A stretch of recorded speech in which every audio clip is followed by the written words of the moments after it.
para vocês. E agora, dando início, eu vou passar a vinheta do programa Ecofalante Universidades. Todos estão vendo a tela, certinho?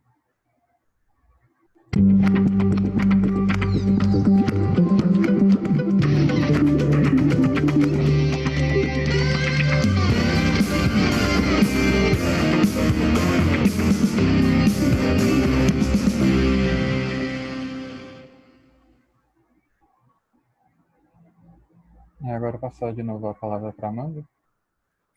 Obrigada. Lembrando que esse é o último debate da 10ª Mostra de Filmes da Ecofalante. Esperamos que tenham gostado dos outros debates realizados até agora e agradecemos desde já a participação de todos. Agora vamos dar início ao debate aos filmes Desastre de Chernobyl e ao rolo número 11.004. Para conversar conosco, contamos com a participação de Jéssica Souza, que é bacharel em Física Médica pela UFS, pós-graduanda em Engenharia Clínica e autora de e-book Medicina Nuclear para Iniciantes e possui treinamento em proteção radiológica pela ProRad.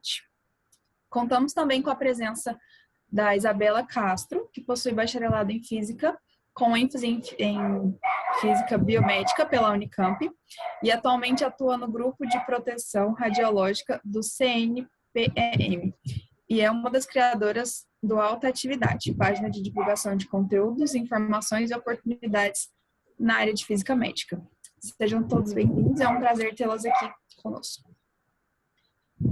Pessoal, caso vocês tenham alguma dúvida, só lembrando para deixar no chat, que mais para o final a gente vai ter um momento para responder todas elas, tá bom? O filme Desastre de Chernobyl fala sobre o acidente nuclear de Chernobyl e suas consequências, tanto nos efeitos da radiação, como nos impactos sociais. E o filme O Rolo, número 11.004, são 19 minutos explorados de um filme gravado por uma equipe de filmagem do exército americano e enviada logo após o bombardeio a Hiroshima e Nagasaki, revelando a primeira censura da história nuclear. Agora passo a palavra para a nossa primeira convidada, a Jéssica. E enquanto isso, vocês participem com a gente pelo chat.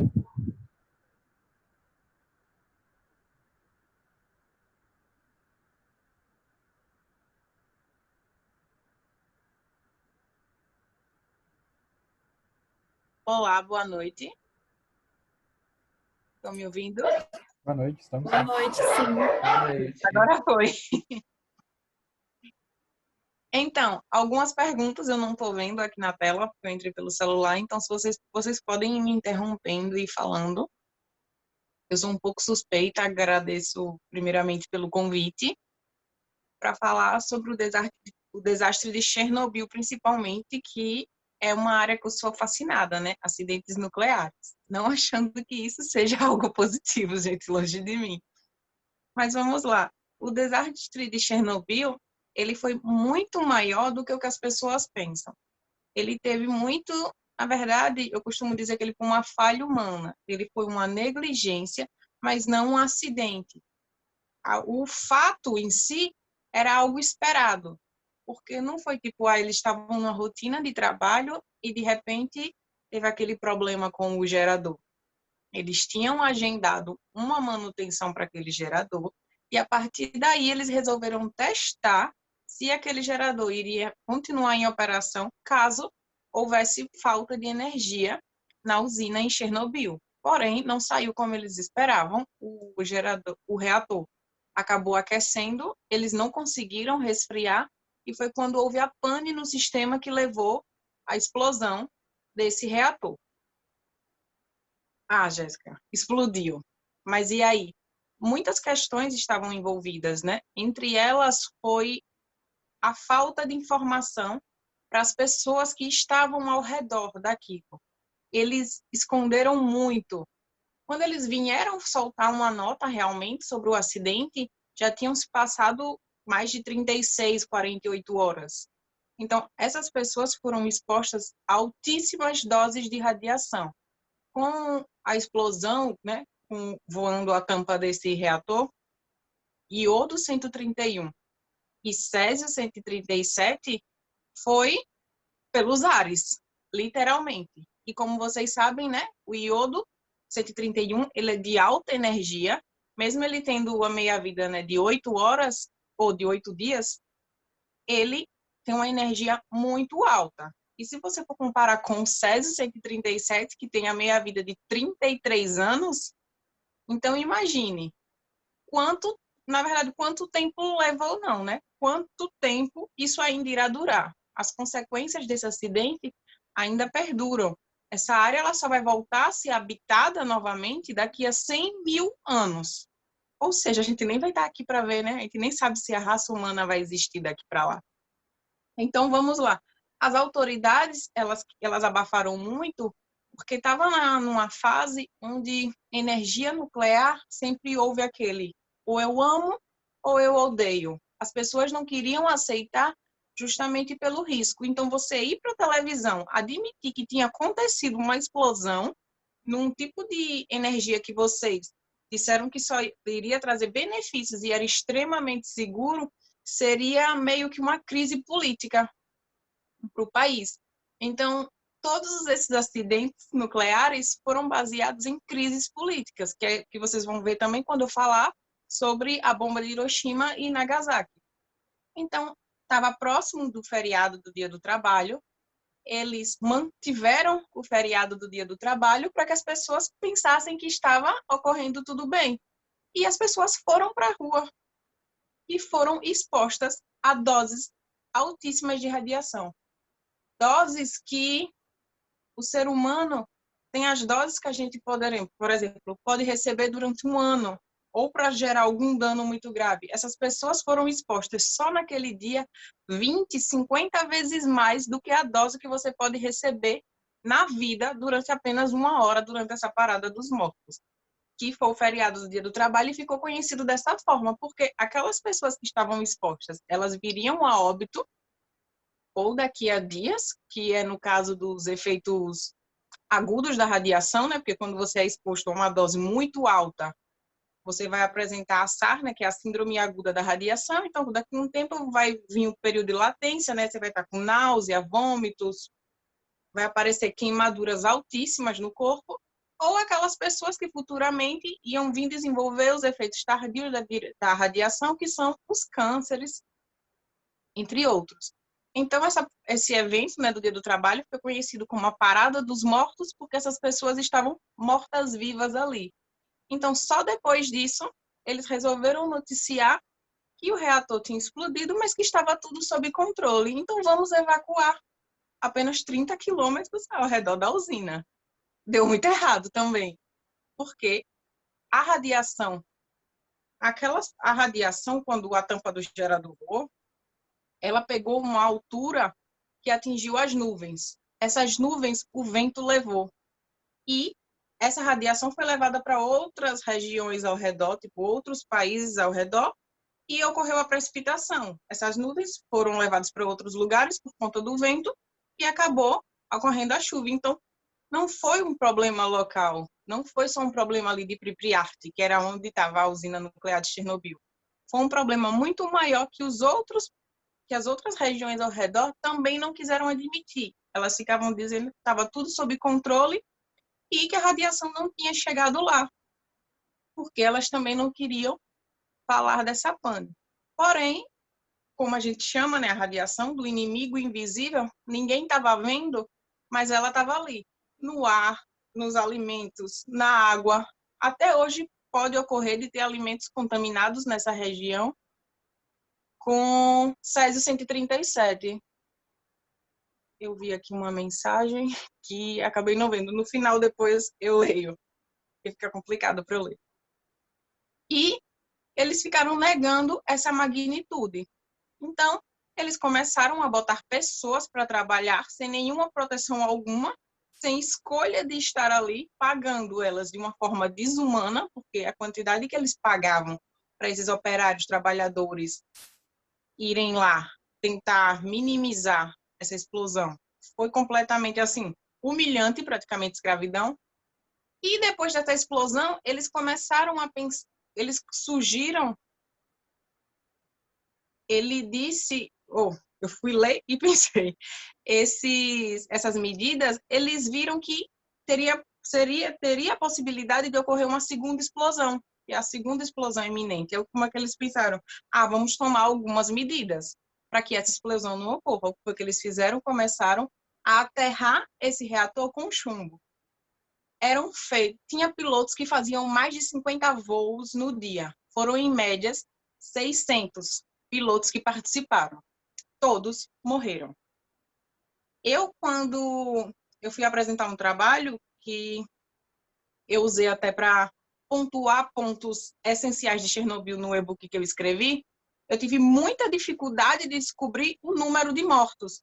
Até hoje, a gente não sabe ao certo. Tem artigos, coisas que eu leio, que diz que só morreram 70 pessoas. É impossível, mas é coisa de mais de 1.000. Só desses sobrevoos que fizeram para aterrar, 600 pilotos morreram. Os repórteres que sobrevoavam, às vezes os helicópteros davam pane, os fotógrafos tentavam fotografar dos helicópteros e quando eles iriam revelar, a imagem não prestava para nada, porque a radiação também interferia e velava o filme das câmeras. Então, todas essas medidas, eles viram que não estavam resolvendo. Aí, o que é que eles pensaram? Vamos escavar um túnel do 3º reator até o 4º reator. E essas pessoas que escavaram, elas só passavam, aí tinham que limpar a tampa do reator, tudo, e foram chamados os liquidadores, né? E essas pessoas que varreram, fizeram essa limpeza na cidade. E esses liquidadores a gente chamaria de quê? De IOE, que são, no caso, como a gente que trabalha na área, que são os indivíduos ocupacionalmente expostos. São pessoas que estão expostas à radiação e elas têm uns limites de dose para que essa radiação não venha a gerar um dano na sua própria saúde.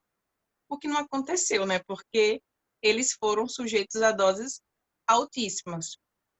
Então, nessa limpeza, tudo, às vezes a pessoa entrava e só ficava 45 segundos lá dentro, esse revezamento, e saía. Aí entrava outra pessoa, ficava mais 45 segundos lá dentro. Por causa da exposição altíssima. Eles diziam que não conseguiam ficar de proteção de máscara por causa do calor embaixo desse túnel, que eles ficavam encharcados, e por causa da radiação também, que eles começavam a passar mal, a ficar com falta de ar. Então, depois de toda essa liquidação, né, que os liquidadores fizeram na cidade, a radiação ela foi reduzida assim a 35%. Os moradores, quando foram evacuados, eles foram evacuados com a esperança e com a promessa que eles um dia retornariam para suas casas, e até hoje isso não foi possível e nem será.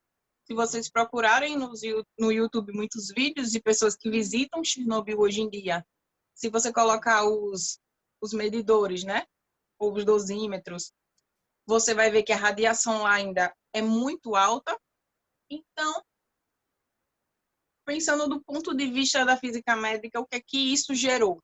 Como é que foi feita essa contagem de dose, essa monitoração, né? Eles usaram dosímetros individuais, usaram detectores de corpo inteiro, e eles começaram a fazer os levantamentos da radiação que cada um recebeu, né? De acordo com a idade, com a região que a pessoa morava, e também eles começaram a fazer isso a partir da genética, que é a que a gente chama de dosimetria citogenética, que dá para avaliar esses danos biológicos da radiação no indivíduo.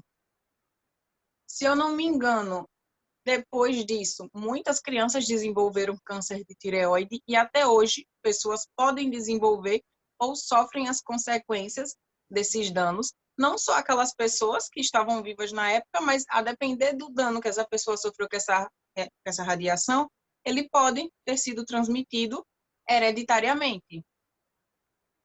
Então, se eu fosse resumir de uma forma, Chernobyl, eu diria como uma falha humana que foi completamente programada.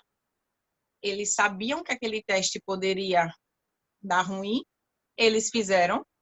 Eles não tinham um plano B caso aquilo acontecesse, o que foi uma atitude assim, muito negligente. O segundo ponto negligente de Chernobyl foi a falta de sinceridade. Na verdade, acho que vocês já devem ter ouvido falar, mas o que matou aquelas pessoas no acidente de Chernobyl não foi só a explosão, foi a mentira. E a mentira foi muito cruel, porque as pessoas passaram 36 horas, 48 horas sendo expostas a uma radiação sem saber. E eram doses altíssimas. Eram doses para matar a pessoa. E eles simplesmente não fizeram isso. E eles tinham conhecimento disso, desse dano que isso poderia gerar. Teve muita questão do governo envolvida. Outra questão de Chernobyl foi, tipo, parece que simplesmente aterraram todos os documentos com o número de mortos, abriu um buraco lá e Chernobyl enterraram junto. A gente não consegue fazer um levantamento, a gente tenta viver o acidente baseado em fragmentos que a gente encontra, mas é como se cada vez que eu parasse para estudar Chernobyl eu aprendesse uma coisa diferente. E a gente tenta ligar e tentar entender realmente o que aconteceu. Levando do ponto de vista biológico, dos efeitos biológicos da radiação, Chernobyl é um exemplo surreal disso, porque ele lhe mostra os efeitos tardios, ele lhe mostra os efeitos agudos da radiação, ele lhe mostra plenamente as consequências dela e a importância da proteção radiológica e de você ter um planejamento em casos de acidentes radiológicos, que, pelo visto, não era o que existia naquela usina. Outra questão também é, por exemplo, eu puxei muito Chernobyl para a questão do câncer de tireoide, como na precipitação houve muito iodo 131, as consequências de tireoide. Eles logo nas primeiras 36, 48 horas, quando eles viram, né, eles começaram a distribuir pílulas de iodo nas escolas, né, que era para que a tireoide dessas pessoas saturassem e elas não absorvessem o iodo radioativo, mesmo sem explicar muita coisa. Porém, a proporção era muito maior do que o que eles imaginavam, né, o que eles fingiam que não sabiam. Então, isso não foi tão suficiente. Muitas crianças desenvolveram câncer de tireoide depois. Muitos adultos também. A tipo, leucemia, entre outros. Deixa eu ver. Então, basicamente, né? Senão eu vou passar a noite inteira falando de Chernobyl. Chernobyl foi isso. Aí, entrando para a questão do filme, né? Apollo 11.004, que foi um documentário que pós, né? A explosão da bomba de Hiroshima e Nagasaki, e foi parar, por acaso, nas mãos desse cineasta, e também teve muita questão política e de censura envolvida nesse, como é que eu posso dizer, nesse filme, não, nesse curta, né? Porque ele, ao mesmo tempo, quando ele publicasse aquilo, ele queria expor aquela situação, mostrar os danos psicológicos daquelas pessoas, as condições sociais e desumanas que elas ficaram sujeitas, e, ao mesmo tempo, ele queria fazer, como é que eu posso dizer, uma afronta ao cinema, né? Fazendo algo diferente de tudo que eles julgavam como dentro dos padrões. Então, como eu falei, sempre as questões políticas envolvidas. Os Estados Unidos testou uma bomba, ela funciona, vamos fazer o que com ela? Onde é que a gente vai jogar essa bomba? Eles queriam que o Japão se rendessem à guerra, o Japão não se rendeu. Então, eles jogaram a primeira bomba atômica lá em Hiroshima. É Hiroshima, se eu não me engano. E antes mesmo dela chegar ao solo, houve essa explosão por conta da fissão nuclear. E, se eu me recordo bem, essa bomba ela não teve 100% de eficiência. Ela só teve uma eficiência de 1,4%. E foi suficiente para tirar a cidade do mapa. Todas as pessoas que estavam naquele raio morreram e as outras acabaram falecendo horas depois, ou sofreram queimaduras gravíssimas. A exposição à radiação lá também foi surreal. Por exemplo, como é que eu posso mensurar a explosão de Hiroshima? Ela foi, se eu não me engano, equivalente a 15 mil toneladas, 15 milhões ou foi 15 mil toneladas de dinamite. Ou de dinamite, a explosão. E simplesmente por questões políticas. A verdade foi essa. O Japão ainda assim não se rendeu. Eles jogaram a segunda bomba em Nagasaki. Nagasaki não era da lista deles. Só que a cidade que eles planejavam soltar essa bomba atômica, ela estava neblina, não estava muito bem, não estava nas condições que eles esperavam. Então, Nagasaki foi meio que um plano B. E eles acabaram soltando essa segunda bomba. E ela teve uma proporção muito maior que a primeira. Sendo assim, né, o Japão acabou se rendendo. Eles, quando jogavam as bombas, eles jogaram em lugares estratégicos, né? Em lugares que tinham exércitos, ou lugares que tinha alguma cooperativa que fosse de contra as questões políticas deles, já para atingir isso. E uma coisa assim que me solta assim, né, um feeling, é que não aconteceu nada, né? Um presidente na época que jogou essas bombas, aquilo não foi um crime, ele não foi preso e vida que segue, né? Capaz de eu ser falando isso aqui para todo mundo. E realmente não aconteceu nada.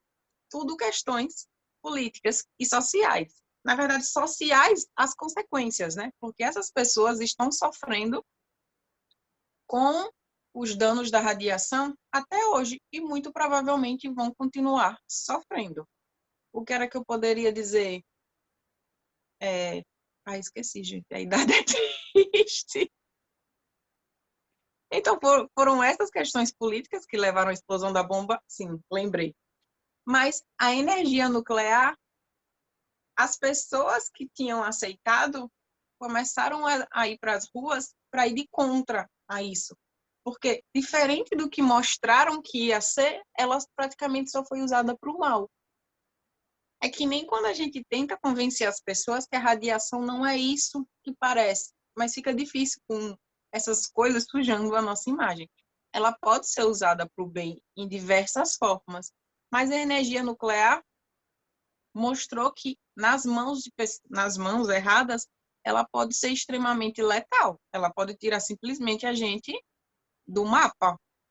Então, resumindo, o que é que Chernobyl e o rolo têm em comum? Foram questões políticas e completamente premeditadas. Eu não levo Chernobyl como um acidente. Ele foi algo que eles sabiam que poderia acontecer e aconteceu. Gente, perguntas, eu falo demais. Tenho que deixar minha amiga falar também. Bom, acho que eu vou aproveitar deixa então, aí eu faço um pouco minhas considerações e a gente parte um pouco mais para ouvir e ler as perguntas do pessoal. Eu pensei bastante sobre como abordar esse tema tão delicado para um público amplo, igual a gente está tendo aqui, e tentei montar uma linha de raciocínio, mas talvez eu devague um pouco, então se estiver passando muito tempo, se vocês quiserem me cortar, fiquem à vontade. Mas, bom, eu não tenho tanto conhecimento específico sobre o acidente, que seja, né, o desastre de Chernobyl ou das bombas. O que eu tive de contato foi com a própria graduação, né, você sempre tem essa abordagem de alguma forma, parte de radiobiologia, que seja, ou na parte de proteção radiológica. Então, você acaba pesquisando, cria um interesse, eu já fiz alguns cursos também na área de proteção radiológica que acabavam abordando esses temas de incidentes, desastres que acontecem na área. O ponto assim, que eu acho bem importante de sempre falar é que eu fico sempre com muito receio quando eu vou ver qualquer que seja série, filme relacionado ao uso da radiação, especificamente quanto a divulgação dessas informações, né? Porque a Jéssica sabe bem como que a gente trabalha com divulgação científica da área e sabe que é um tema delicado. Falar sobre radiação é um tema delicado. Então, esse sentimento que traz, né, esse sentimento de insegurança, é uma coisa que está muito presente no nosso dia a dia. Eu trabalho na área de proteção radiológica e eu vejo muito isso diretamente, né? Tenho um contato direto quanto a isso. Trabalho numa instalação radioativa, então sempre aparece alguma pessoa, mas eu estou seguro, mas eu estou exposto à radiação, e esse sentimento vem muito disso, né? Esses eventos que aconteceram na história acabam marcando muito. Existem diversos outros acidentes em outras áreas, na área da química, enfim, parte biológica, mas eles não são tão enfatizados como é a parte de radiação. E a gente é sempre visto como vilão, a gente sempre tem que tentar sempre bater essa tecla de que existem, como a Jéssica mesmo disse, existem aplicações boas para isso, e são importantes. Um dos pilares da proteção radiológica é exatamente esse, né, de sempre ponderar a justificação, o porquê de você estar usando isso. E nesses dois cenários predomina realmente o peso político. As tomadas de decisões foram responsáveis pelos danos. Acho que a palavra principal que eu traria para isso é responsabilidade. Você tem que saber usar a radiação com responsabilidade, saber os efeitos do que você vai causar. E nesses cenários era por exemplo, na parte de Hiroshima e Nagasaki, eles queriam basicamente mostrar poder, queriam mostrar que eles poderiam, sem pensar nos efeitos que isso traria para as pessoas que estavam morando lá. Mas eles não era sabido sim, né? As pessoas tinham esse conhecimento quando eles estavam buscando na corrida que teve para poder entender esse fenômeno, né, de fissão nuclear, tinha-se uma noção de que isso seria um problema nas mãos erradas e estava nas mãos erradas, infelizmente. Muitos avanços vieram desses acidentes, eu não gosto de usar muito a palavra acidente, mas eu vou chamar de eventos. Desses eventos, né, a radiobiologia, que é o estudo dos efeitos da radiação em tecidos biológicos, né, como acontece no corpo humano, cresceu muito com o incidente, né? Tiveram muitos conhecimentos e estudos a partir dos sobreviventes da bomba, por exemplo. Isso, obviamente, né, no caso, né, da usina de Chernobyl, aprendeu-se muito quanto à segurança. Querendo ou não, né, foi uma falha humana que poderia ser evitada. E é sempre um ponto muito importante, né, da proteção radiológica. A gente sempre trabalha muito com responsabilidade, de saber lidar com isso como de uma forma muito clara, do tipo, eu estou fazendo isso de forma ciente e consciente desse uso, e tem muito isso de você responsabilizar, né? Em instalação radioativa tem a pessoa que é responsável por tudo, mas cada pessoa está responsável de alguma forma pelo uso consciente.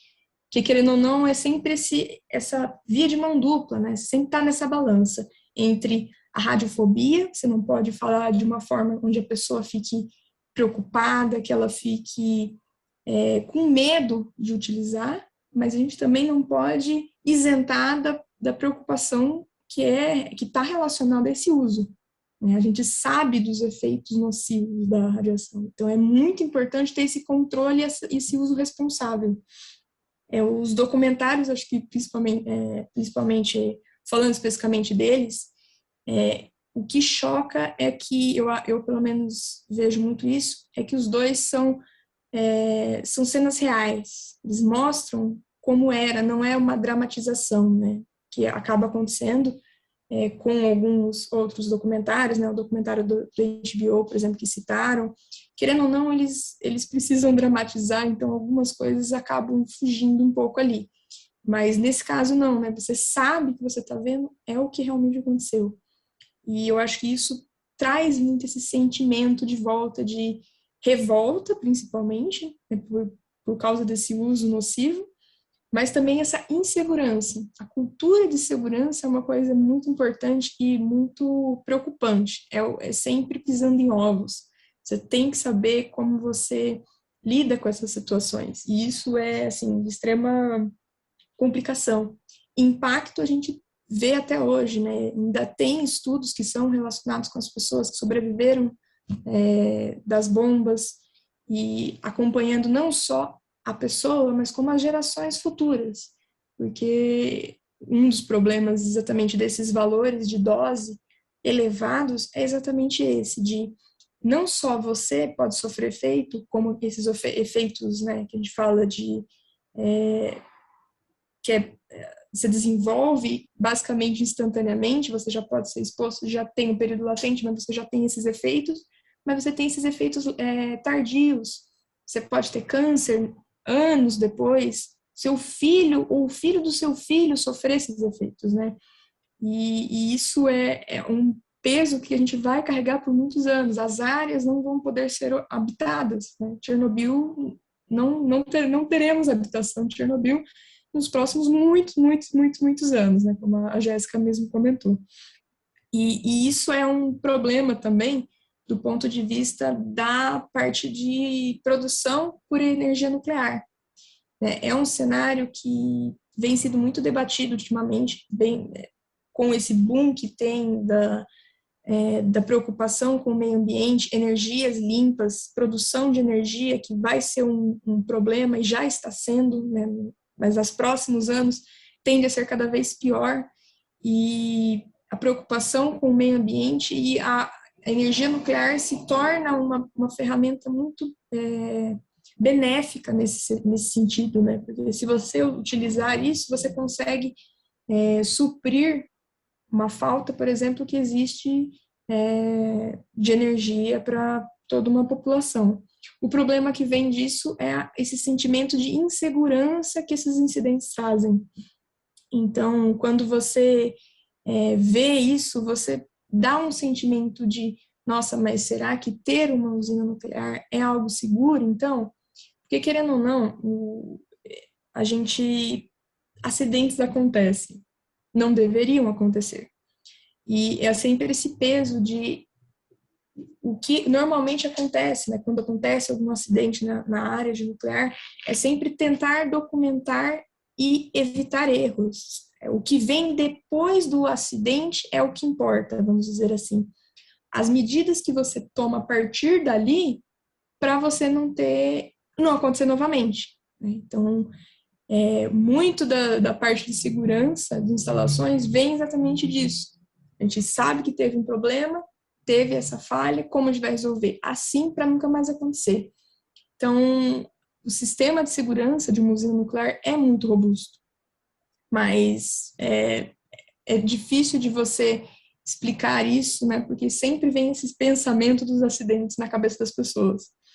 Então, pensei em tentar trazer um pouco dessa discussão, um pouco desse sentimento também, desse panorama um pouco mais geral, falando bem assim, brevemente, quanto ao uso da radiação, né, que é algo que pode ser bem visto ou mal visto. A gente sabe que a radiação funciona para tratamento de radioterapia, é algo fundamental para as pessoas que é desenvolvido, tem um controle muito forte em cima, a pessoa que trabalha com isso estuda muito para conseguir te entregar aquela quantidade de radiação específica, né, que a gente chama de dose, né, que é a dose específica e especificamente no tumor. E esses estudos são muito importantes exatamente por isso, né? Então, tem uma série que saiu até recentemente que eu fico um pouco meio receosa, né, de falar sobre, mas série não, um filme, que fala muito disso, essas relações do uso da radiação. E eu não gosto muito disso, de fazer esses paralelos, de linkar acidentes com, por exemplo, a radioterapia, porque são cenários diferentes, né? A gente não pode, por exemplo, linkar um incêndio com uma pessoa cozinhando alguma coisa no fogão a lenha. Os duas utilizam o fogo, só que são propósitos diferentes, né? Você não pode comparar uma coisa com outra. Então, é sempre esse peso que a gente carrega, pessoas que trabalham principalmente com radiação, de sempre levar essa cultura de segurança para as pessoas, né? Enfim, acabei devagando um pouco aqui.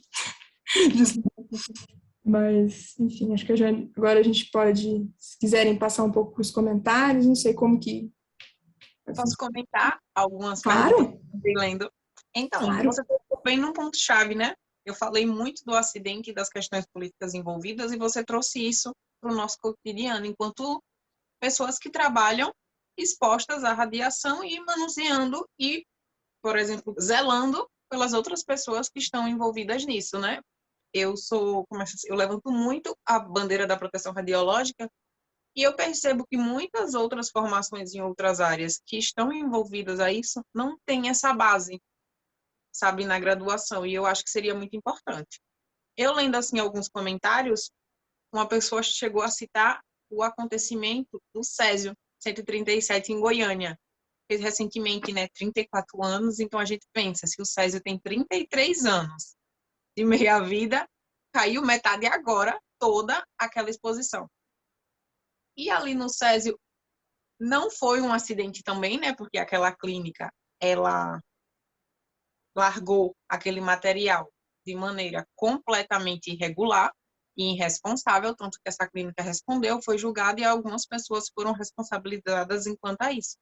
Mas talvez, se essas pessoas tivessem conhecimento, se a radiação fosse uma informação que fosse propagada, que também entra em outra questão que eu li aí, se fosse divulgada, explicada, a CENEM ainda tenta, ela tem um manual educativo, né, sobre radiação para pessoas leigas, mas ainda é algo muito fechado, as pessoas ainda têm a mente muito fechada, então é aquele velho ditado, né, nem tudo que reluz é ouro.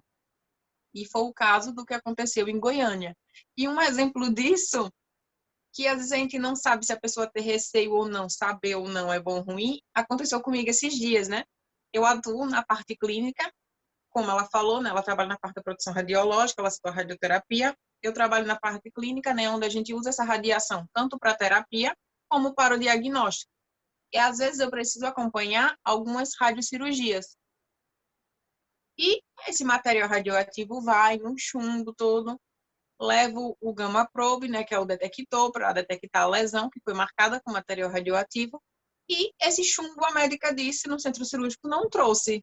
A Jéssica ficou lá embaixo. Eu disse, certo, depois a senhora manda entregar na clínica ou alguém vem buscar. Certo, fui embora, ligaram para a clínica e disseram que esse chumbo, que essa caixinha estava lá. Aí pediu que deixasse na recepção desse hospital que nós iríamos buscar. Ninguém quis topar. O chumbo ficou exatamente no mesmo lugar. Ninguém quis topar, ficaram naquele, não vou topar, tem radiação ali. Dentro tinha a seringa com o rejeito, estava completamente vedado.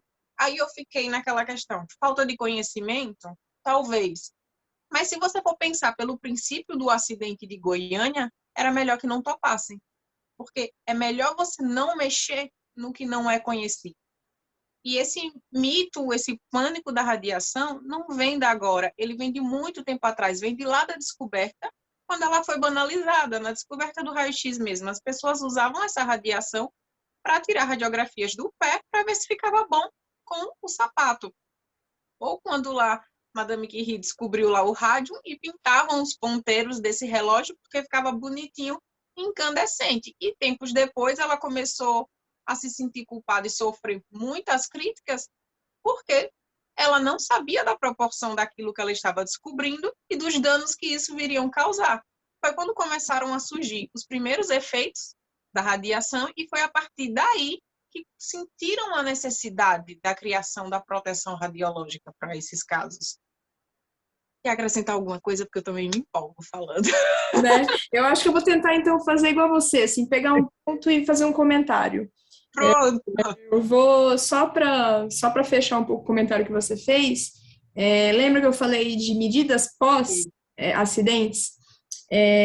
Goiânia, principalmente, né, a fonte era uma fonte selada que ficava dentro, é uma fonte radioativa, contendo pó de césio, que ficava dentro do aparelho, né, que a gente chama de acelerador linear, de irradiador. Então, eles colocavam dentro dessa blindagem, eles tiraram a blindagem e acharam a fonte.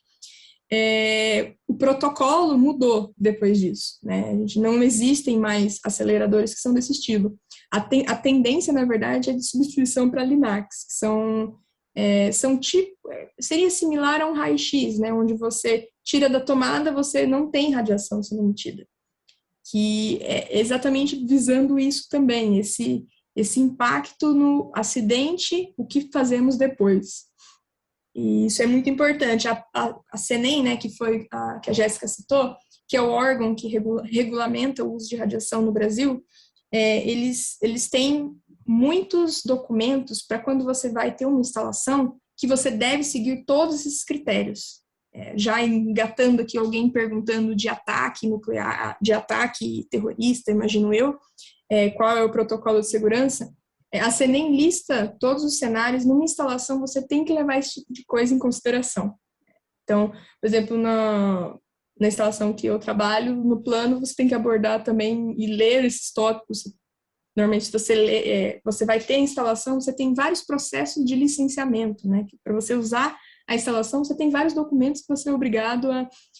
não é obrigado no sentido ruim, que eu digo, né? É obrigado porque, né, é bom, às vezes a norma também é bom você seguir normas, mas você tem vários passos que você deve seguir para realmente mostrar para esse órgão, olha, minha instalação está contando com ataque terrorista. Então, se acontecer um ataque terrorista, eu tenho um plano de reação a isso. Então, tudo é muito bem abordado. Então, são vários cenários que você analisa para você ter uma instalação radioativa. Então, você tem que ver tanto a população que está ao redor, você tem que ver quem que está morando ali ao redor, como que você vai fazer o transporte, por exemplo, de fontes, tem toda uma legislação em cima disso. Se você vai ter fonte igual no trabalho da Jéssica, você tem fonte radioativa, você tem todo um protocolo que você segue de segurança, de guardar essas fontes, né? Isso que ela falou do chumbo, é uma blindagem, né, que a gente chama, que é como se você colocasse dentro de uma caixinha, e dentro dessa caixinha, fora dela, você não tem nada. Ela contém a sua radiação ali dentro. E tem muitos protocolos a serem seguidos. Então, a gente, dependendo da instalação, obviamente, a gente tem que contar com esse tipo de preocupação, sim, na segurança. Não sei se a Jéssica até quer falar um pouco mais sobre isso. Não, você tocou no ponto-chave mesmo. Toda instalação que faça qualquer procedimento que envolva radiação, ela tem que ter um responsável e ela tem que submeter esse plano de proteção radiológica. E ela tem que ter todas as autorizações do CENEM para colocar essa prática em vigor. Nenhuma instalação vai pôr em prática, por exemplo, trabalhar com radiação, tanto na terapia como no diagnóstico, seja na radioterapia, na medicina nuclear, ou no radiodiagnóstico, sem estar dentro dos parâmetros e obrigações da CENEM. Como você falou, uma obrigação boa. Esses acidentes não foram acidentes, como ela mesma falou, vamos chamar de eventos, vou aderir a partir de hoje, mas eles nos mostraram a importância de você ter todos esses esquemas bem detalhados nas ações que vocês vão tomar. Eu acho que alguém perguntou quais são as medidas. Eu não sei ao certo num acidente nuclear da proporção de Chernobyl. Mas, por exemplo, se você tem um acidente em uma dessas instalações, você tem que tomar várias medidas, né? Você tem que saber quanto de dose esse indivíduo recebeu. Você tem evacuar o lugar, que a primeira coisa é evacuar. Na dúvida, você evacua. Exatamente, evacuar o lugar. A depender de quanto de dose essa pessoa recebeu, você tem que submeter a dosimetria citogenética, dentre outros fatores. E, acima de tudo, você tem que notificar o fato à CENEM. Tem que evacuar, depender do tipo do acidente. Se for, no caso, uma contaminação pessoal de um trabalhador seu, não, você tem que tirar o trabalhador. Porque ele virou... Aí você evacua ele do recinto. Põe ele...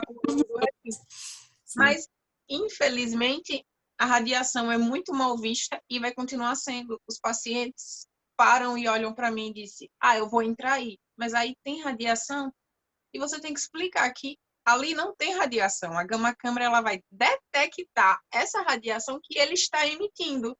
E para você, quando você diz que a radiação é ele, você tem que... Às vezes faltam palavras para você tentar convencer a pessoa que aquilo não é para o mal. Recentemente teve um bebezinho que foi fazer um exame, 9 meses, e ela questionava muito se essa radiação iria levar algum dano para a filha dela. E é como quando você falou inicialmente, os princípios de proteção radiológica, né? É justificação, otimização e limitação de dose. O benefício tem que ser maior que o dano. não podemos dizer que aquela radiação não possa gerar algum problema. Mas toda aquela dose é dentro dos protocolos e o benefício que vai trazer para aquela bebê vai ser muito maior do que um dano que ela possa vir a sofrer já quanto adulta, se vier a sofrer, que também é outro exemplo da radioterapia. Eu posso fazer uma radioterapia para tratar um tumor? Posso. Essa radiação, hoje não tanto mais, né? Dentro de tantos programas, tantos softwares, já é possível você delimitar o tumor e evitar os outros órgãos, né, que vão sofrer essa radiação. Já tem como você minimizar bastante essa radiação dos órgãos ao redor. Mas, por exemplo, essa pessoa pode vir a sofrer ter um novo câncer devido a essa radiação no tratamento? Pode. Vai acontecer, eu digo sempre. Não. O que é melhor para essa pessoa? Receber essa radioterapia, tratar esse tumor e ter uma sobrevida? Ou ela simplesmente morrer pensando num câncer que ela pode vir a ter no futuro por conta dessa radioterapia, que provavelmente ela não vai nem ter. Então, é isso que a gente tem que enxergar. E é isso que eu tento fazer todos os dias no meu Instagram, e todos os dias ela tenta fazer isso no Alta Atividade, é desmistificar a radiação. É mostrar qual é o nosso papel, mostrar a nossa função, mostrar todas as coisas boas que ela podem causar. Esses acidentes nucleares foram eventos isolados?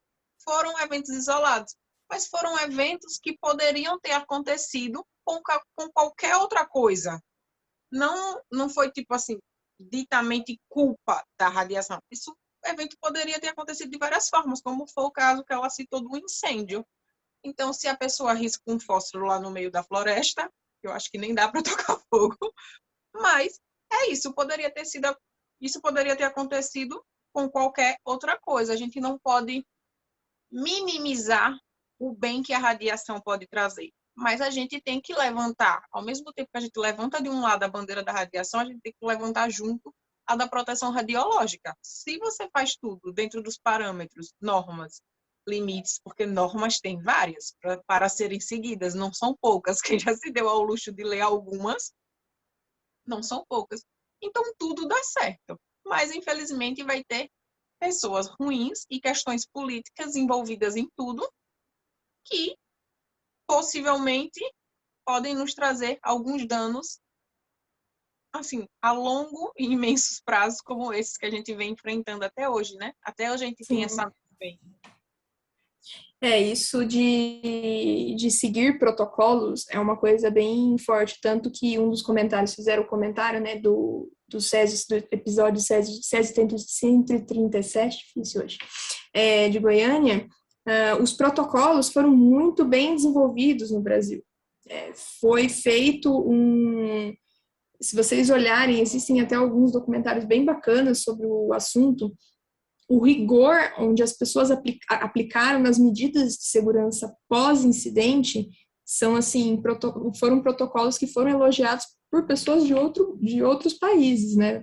Próprias instalações, né? Que a gente, assim como a gente tem a CENEM, que certifica internamente no Brasil, existe a organização também mundial, né? Que seria a IAIA, que também regulamenta o uso da radiação.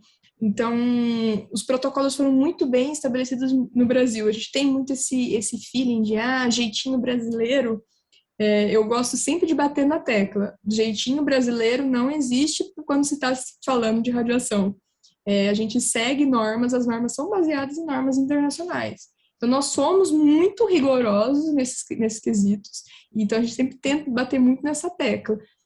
Uma vez eu estava vendo uma palestra e alguém falou alguma coisa do tipo, não sei como é no Brasil, né, jeitinho brasileiro, mas não é assim que funciona, e não é assim que deve funcionar. Esses protocolos devem ser seguidos porque existe um porquê das coisas, né, então, esses incidentes, né, esses acidentes, esses eventos, sempre acarretavam algum tipo de aprendizado, que deve ser inserido de alguma forma onde você... Normalmente, se você quer garantir a segurança radiológica, eu gosto bastante desse termo, segurança, assim como segurança de trabalho, você não entra numa instalação e você fica se perguntando, nossa, será que a segurança de trabalho está fazendo um bom trabalho? Será que eu vou ser batido, vai, sei lá, cair uma bigorna na minha cabeça? Você não entra na instalação perguntando isso. Mas se você sabe que tem uma radiação, você acaba ficando. Mas será que eu vou ser exposto à radiação? E esse feeling, né, que a gente sempre tem muito essa cultura de medo. Então, é uma coisa muito importante salientar exatamente isso. Os protocolos brasileiros são bem rigorosos quanto às medidas de segurança, né? Como você falou mesmo, o jeitinho brasileiro não existe, né? Quando se trata de radiação. Quando a Sim. pessoa trabalha na área, ela vê isso. A fiscalização, ela é extremamente rigorosa e pesada. E ela não quer Sim. saber. Ela não quer saber se você tem 300 pacientes para atender, 300 pacientes esperando para terapia. Ela fecha o setor e só reabre quando tiver realmente de acordo com as normas. Mas não é mais ou menos de acordo com as normas. Tem que estar extremamente igual, contando o ponto e a vírgula. Então, realmente, para radiação, todos os critérios são seguidos. Quando você entra numa instalação radiativa, tem toda a sinalização, todos os critérios para você não ser exposto. Tem pessoas que são cabeça dura, por mais que você não explique, ela fica lá circulando, fazendo o que quer. Tem, isso vai ter em todo lugar. Aí você, quando é esse tipo de gente que você fala, você diz, radiação demais mata. Aí no instante ela vai e senta no lugar que ela deveria ficar. Sim, Então, isso realmente, quando se trata de jeitinho brasileiro, é. E radiação não existe. infelizmente, a gente depende de pessoas. Não tem como você fazer um uso completamente isento do uso de pessoas. E depender de pessoas é isso. As pessoas têm que ter esse senso de responsabilidade. Pessoas que são responsáveis pelas instalações fazem cursos, são pessoas que são certificadas para poder falar, ter essa propriedade de entender o processo, entender o que está por trás e conseguir empregar isso de forma responsável, né? Que a Jéssica sabe, né, que na nossa área, principalmente, tem muitos cursos que você tem que fazer e para você ter essa certificação, você tem que estudar muito para você conseguir realmente poder bater no peito e falar, eu sou um supervisor de proteção radiológica, né, que é o cargo que normalmente as pessoas que são responsáveis pela instituição, é o nome que a gente dá, e tem um peso muito grande, né, sobre essas pessoas, de garantir exatamente isso, que todo mundo esteja dentro dos conformes também, né? Então, se a gente pudesse também voltar mais uma vez para o tema, eu diria, como você citou há pouco, que Chernobyl, Hiroshima e Nagasaki foi uma falta de responsabilidade social. As pessoas só pensaram Exato. os Estados Unidos só pensou no benefício que aquilo ia trazer, que era a rendição do Japão, e não pensou nas consequências, porque as consequências estão aí até hoje e, de uma certa forma, podem atingir não só eles mesmos que provocaram isso, como outras regiões próximas, né? Isso impactou muito na economia, trazendo para o debate uma questão que, uma das coisas que não estava, eu aproveitei nessa deixa e reassisti Chernobyl, que eu já assisti tantas vezes, o do rolo, 11.004, e Fukushima. Fukushima também, podemos dizer que Fukushima foi um acidente? Foi. Teve lá o terremoto, veio lá o tsunami, mas não tinha preparação. Como é que você está num lugar onde tem terremoto, tem tsunami e você não tem um plano B, né? Você faz uma mureta lá e o tsunami simplesmente disse, vou dar o dobro. E aconteceu o que aconteceu. O reator em si não chegou a explodir, né? Mas a estrutura em si explodiu. Eles, para resfriar esse reator, eles acabaram pegando água de uma água salina. A Tecno, na época, não queria, porque isso iria danificar os reatores. A água salina ia danificar os reatores. Aí a gente entra naquela questão também. Estavam preocupados com dinheiro. O prejuízo eles não queriam. Então, sempre voltando para as questões políticas. Demoraram a dar a notícia? Demoraram também. Esconderam tudo isso. Até hoje é possível encontrar peixes com esse material radioativo. E para mostrar de uma forma assim real o impacto social que um acidente nuclear causa, Fukushima, muitas pessoas cometeram suicídio, porque lá quando você morria, você deixava um seguro para sua família, e diante da situação devastadora que eles se encontravam, muitas vezes para salvar suas famílias, essa foi a única opção. Um desses membros cometia suicídio para deixar o dinheiro e que eles pudessem erguer diante daquela situação. Então, realmente, não dá para chamar nenhum desses acidentes nucleares de acidentes. Todos eles poderiam ter sido evitados. E a maioria deles foram premeditados. Talvez eu só não chamasse de premeditado o de Fukushima, porque foi a partir de um terremoto e de um tsunami. Não foi premeditado, mas dava para ter sido evitado. Como é que eu posso dizer? Hiroshima e Nagasaki foi premeditado, os Estados Unidos lançou a bomba. Chernobyl, a partir do momento que eles agendaram aquela manutenção de Araque, eles sabiam que ia dar problema, e deu. Césio 137 foi premeditado também, porque a partir do momento que eles liberaram o material e eles sabiam que não podia, também eles sabiam que iam acontecer esse acidente. Eu acho que eles não esperavam que alguém fosse achar bonitinho e levar para casa, né? E aí foi quando eu acho que o do Césio foi tão impactante, porque não se tratou só da exposição à radiação, foi toda a contaminação, né? As pessoas foram contaminadas porque elas foram irradiadas e elas também foram contaminadas de maneira interna. E muita gente pegou ali no material, e não é só lavar as mãos a depender da quantidade que você se contamine, né? E acabou levando o alimento à boca e ingerindo essa radiação também. Então, eu acho que no apanhado geral, né? Foi isso, foram fatos premeditados que poderiam ter sido evitados. Agora, bom, infelizmente, né, aconteceram os acidentes, então a gente tenta lidar com o pós-acidentes, enfim, eventos. E Fukushima também, mesmo cenário, né, de poderia ter sido feito um plano onde imaginavam que quando você vai fazer essa instalação radioativa, você tem que realmente pensar em tudo, em todos os tipos de coisas inimagináveis. Então, você considera coisas como, existe a possibilidade disso acontecer? Existe. É pequena? É, mas a gente vai considerar esse tipo de coisa. Você trabalha em cima disso, né? Uma coisa bem incisiva da parte da CNE é exatamente ter esse plano realmente muito bem estabelecido de plano de ação, né? Como que você vai lidar em adversidades.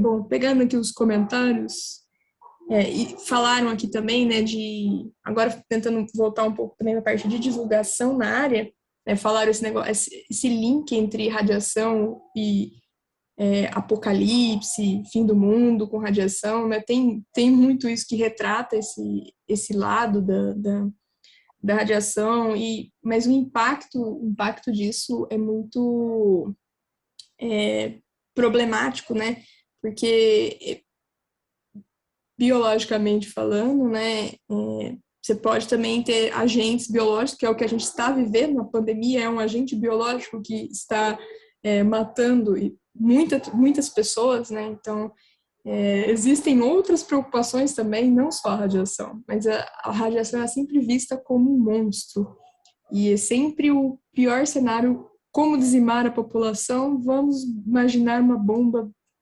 atômica com proporções ainda maiores. Depois desses acidentes, né, ligou um pouco a chavinha das pessoas, do tipo, brincar com armamento nuclear não é legal. Existiu também vários... a população não, né, os líderes tiveram muito incisivos, né, o plano para desarmamento nuclear. É um negócio que ainda está acontecendo, é um debate que sempre tem, a gente sempre fica nessa dúvida, né? Estamos realmente encaminhando para um momento onde não teremos que nos preocupar com mais uma bomba atômica em proporções maiores? Isso é um ponto muito delicado de segurança nuclear, né? E esse link que a gente faz automático quanto a esses eventos é problemático também, que citaram aqui, de situação no Brasil, por exemplo, né? A população ao redor das usinas nucleares não querem que você tenha uma usina nuclear na região. E isso é muito problemático também, né? A gente tem um protocolo de segurança e a gente tenta fazer um negócio seguro. Só que a população mesmo é contra.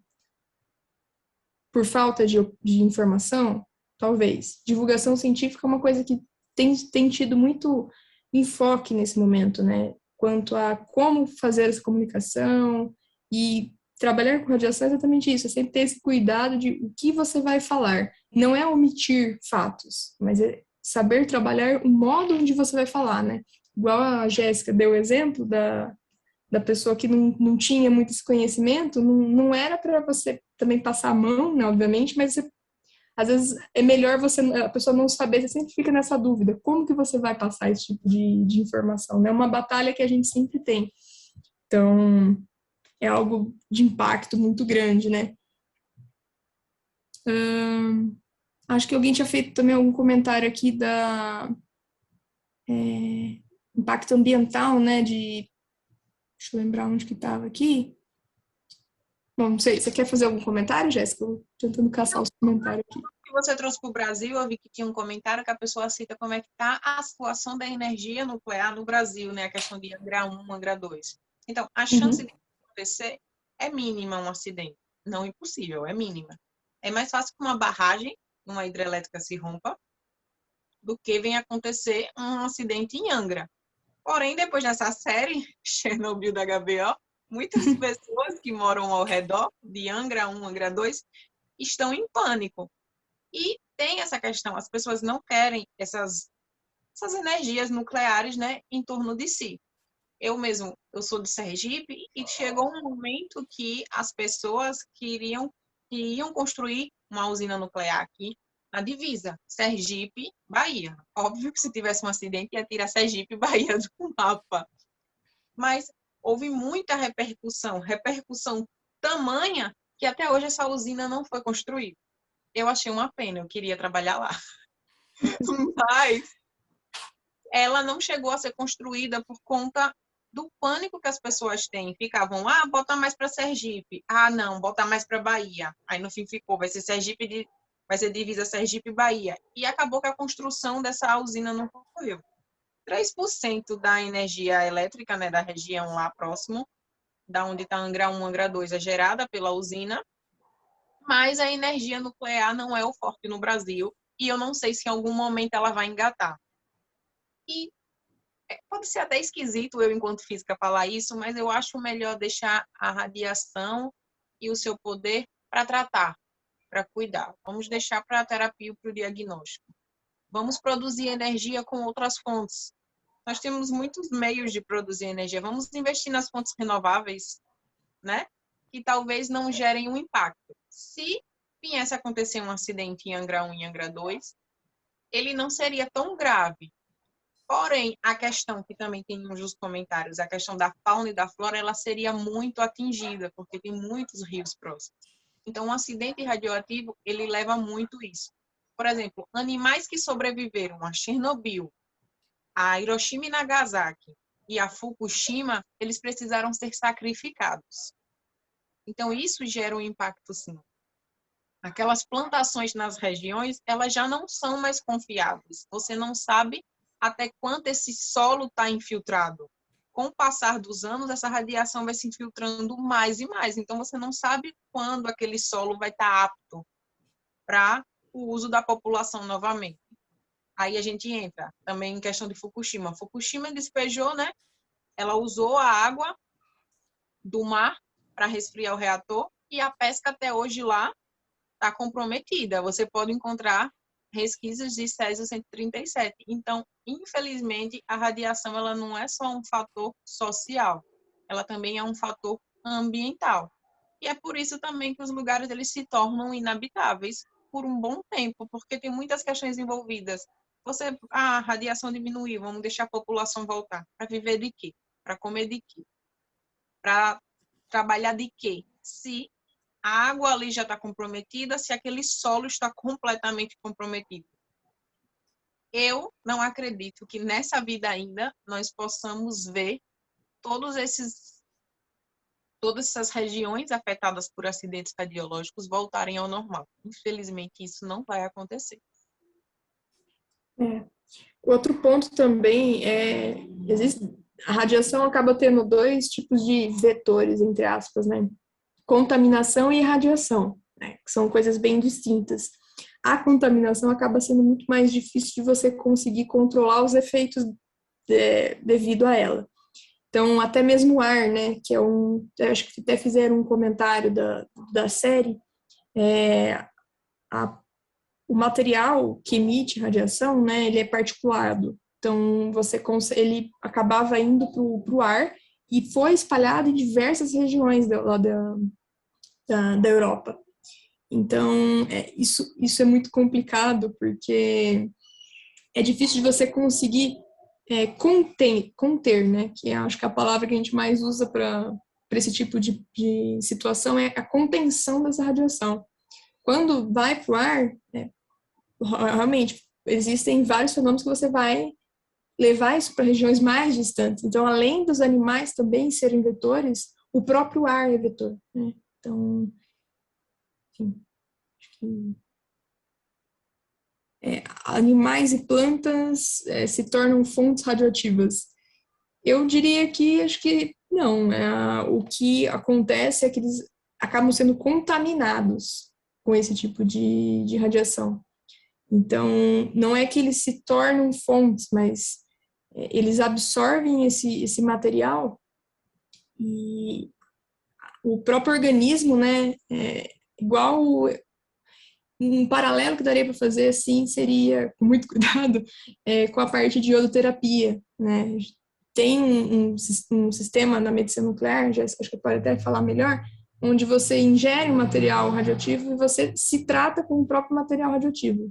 Ele é absorvido em uma região mais específica, no caso tireoide, e ao decair esse material, você acaba tendo essa absorção dessa energia em forma de radiação. E a pessoa até, os protocolos seguidos pós-exame, né, ou o próprio tratamento de iodoterapia, é que a pessoa meio que se torna uma fonte ambulante, em aspas, né?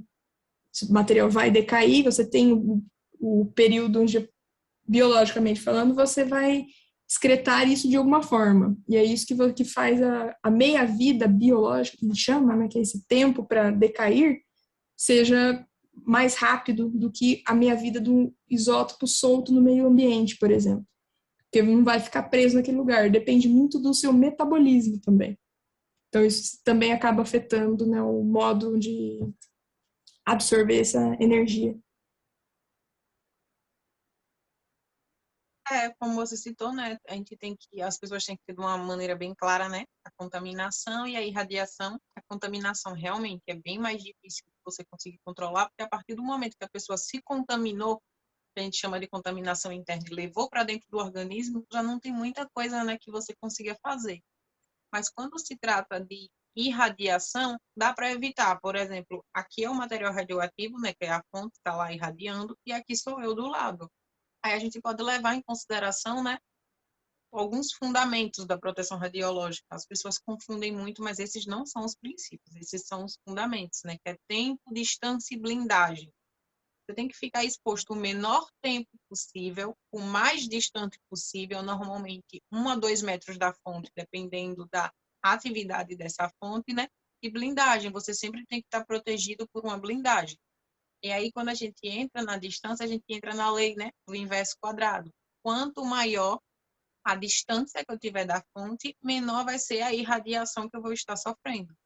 Então, isso é bem importante ter, assim, em mente. São princípios básicos que as pessoas poderiam ter conhecimento e não necessariamente serem da área. E como você falou, da iodoterapia, você explicou corretamente, essa pessoa vai receber, né, um material e ela vai ficar isolada para o tratamento por conta da alta energia que ela vai receber, né? A dose que ela recebe é de 300, é muito alta. e ela fica lá isolada no quartinho terapêutico, onde tudo é isolado, onde tudo é, como é que eu posso dizer, embalado, para quando ela topar ser de fácil contaminação, as paredes são de chumbo, a alimentação chega por uma portinha, ninguém pode ser exposto, porque tudo que essa pessoa fizer vai ser radioativo.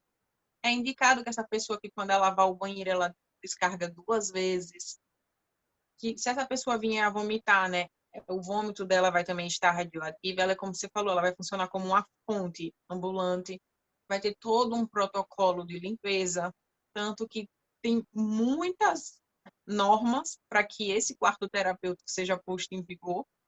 É assim, de uma burocracia surreal, por isso que aí entra, não tem jeitinho, ou é daquele jeito ou não tem. E, gente, é basicamente isso.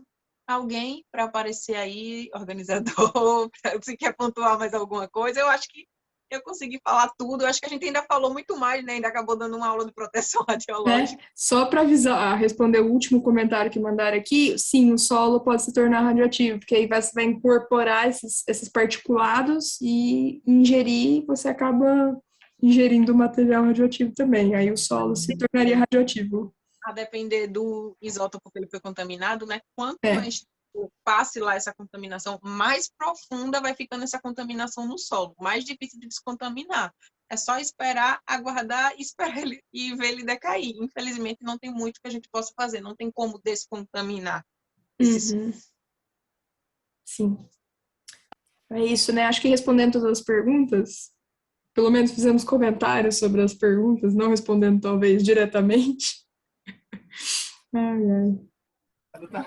Sim, pessoal, muito obrigada por todos os posicionamentos de vocês. Esse assunto é realmente muito interessante. Dava para a gente ficar ouvindo vocês falarem sobre isso até às 10, 11 horas da noite. Muito bom mesmo. Muito obrigada. Eu gostaria de agradecer imensamente a participação de vocês duas. Foi um momento muito bom discutir sobre esse tema. Caso alguém tenha alguma última dúvida final, peço que levante a mão aqui pelo próprio Zoom mesmo. Mas eu acho que não tem, né? E obrigada pela participação de todos que assistiram até aqui, tanto essa edição como as outras também, que tiveram os outros debates, né? E pela equipe de organização que esteve aqui comigo, o Alan e o João Pedro. Muito obrigada. E aos interessados no certificado, eu peço que vocês preencham o formulário com a lista de presença e a pesquisa de opinião, que está disponível no chat. Eu não sei se todos viram, mas a gente já enviou lá o link, tá? Aí é só preencher ela lá certinha e já tá tudo ok. No mais, eu desejo uma ótima noite a todos vocês e obrigada novamente pela presença de todo mundo.